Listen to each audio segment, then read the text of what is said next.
Hello class, so in this video we're going to be going over some like how to write problems type things.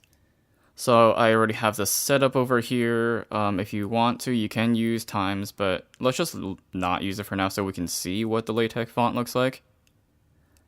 And I prefer to centimeter margins, and yeah, so AMS math, we'll use that later on. Don't worry about it just yet, just literally put it in your document. So we're going to look at how we can type problems and make it look nice, like how do we do our homework and stuff like that. Because I am going to allow for you to do your homework in LaTeX, and that can give you some other credit in the semester. And that you can do like anything in there, and I'll give you some credit for that. Let's see, so let's make this large, and I'm going to change the title, and also let's boldface it, just to make it title-y.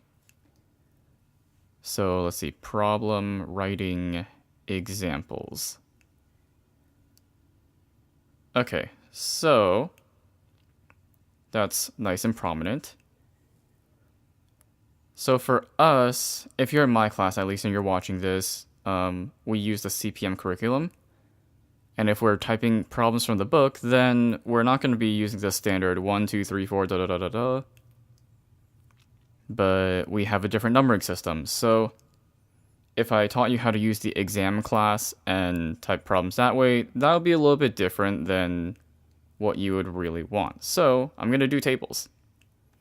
So let's do begin centered just so that we can make sure our table is centered. It's just easier to control.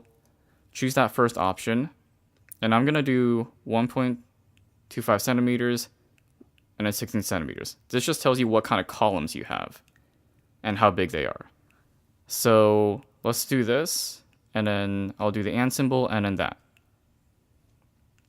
Okay, so the and symbol, what that actually does is it breaks the column. So the first column over there is 1.25 centimeters, and you break it to the 16 centimeter one. So let's call it column 2. Press compile, and then you see you have this. That's pretty nice. What if you wanted lines? You can just do that, and let's say you want a line above. H line, that's just a horizontal line. So now you have like kind of a nice little table looking thing.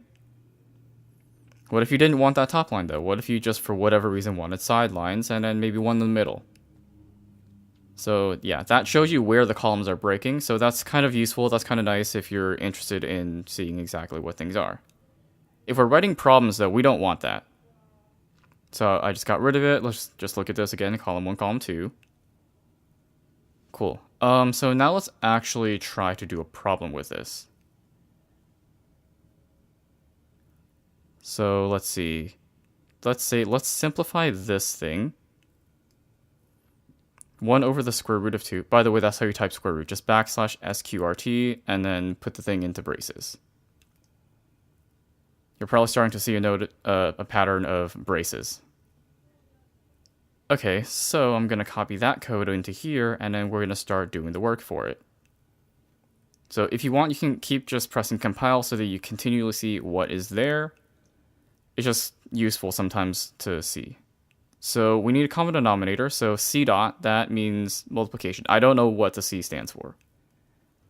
Common denominator is 2, you need to multiply square root of 2 to the top and bottom of the first fraction. And then, let's see, we're going to combine those now. So we get a fraction of square root of 2 over 2 minus, we didn't do anything to the second one, so just leave that there. And then we get square root of 2 minus 1 all divided by 2. Compile that, see what we get. We get this thing. So you might want to actually box your stuff. So what I'm going to do, I'm going to cut that real fast and use the code \boxed. You insert something in there, compile it, and then all of a sudden it is in a box. That's just helpful to see where, like, what your final answer is. Okay, so this was an example of just like problem number and then problem. But we know in this book we have a lot of different problems that have different parts. So let's look at all that and do it slightly differently. So let's begin. Oh, cases. That's supposed to be center. I just pressed enter too quickly. All right, so let's start with the same thing. And then after that, we'll change things up slightly to be more specific to what we need.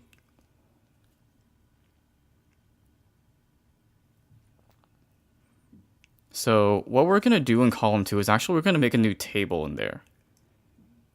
And that's going to help us have the parts and make it look nice and organized.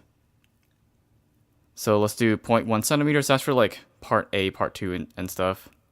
And then 15.5, so it doesn't go over the original, table. All right, so we have part A, part B. Notice that they're kind of like there, and they're kind of going upward and shifting around. So what you want to do instead is you don't necessarily want to just do the begin tabular thing. So I'm going to cut that, and I'm going to do a begin center. Whoops, pressed enter a little too early on that again. And then in here, do that table. I'm just going to retype it from scratch so that we're getting used to typing it. And then now when you do that, you see that, oops, I pressed save by accident. You have this. And now that's below there. It'll just continue down and it's not going to make anything look too weird. All right, so simplify the following expressions. Let's just do that as an example.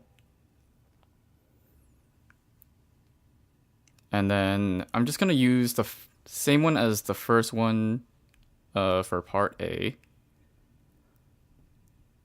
So let's do that. And then the second one, let's do some other fraction plus a fraction.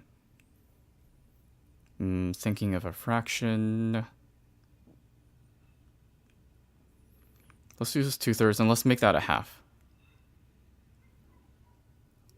Okay, so I'm just going to copy and paste the code from the first one because we already did it. There's no sense in redoing it and re-explaining it. So, okay, cool. We got that. Let's put another space in there. So I'm just going to put another row in there. And I'm just going to copy that so that we can see it. All right, so common denominator. This should be fairly easy right now. Just multiply 3/3 to the first one. Multiply 2/2 to the second one. If you want to compile it again just now so you can see the thing visually, you can do that as well. And then let's just simplify that. 3/6 plus 4/6 equals, and then again, you can compile it. Then 3 plus 4/6, so add the numerators, and you can probably tell that this is where the answer is going to be, so you can just preeminently put the box there. All right, and now you have that, and this is a pretty nice way to do this. If you want to, you can already have this as a template, and it just plugs things in. By the way, you see that little space up there? You might not want that, but don't worry about that for now. There's a thing called NS Center. So if you want to get rid of the space, you can just Google NS Center LaTeX, and then you get some code that will help you do that. Center basically adds some space. NS Center does the same thing, but doesn't. It's just a code that someone wrote somewhere, so yeah, you can do that.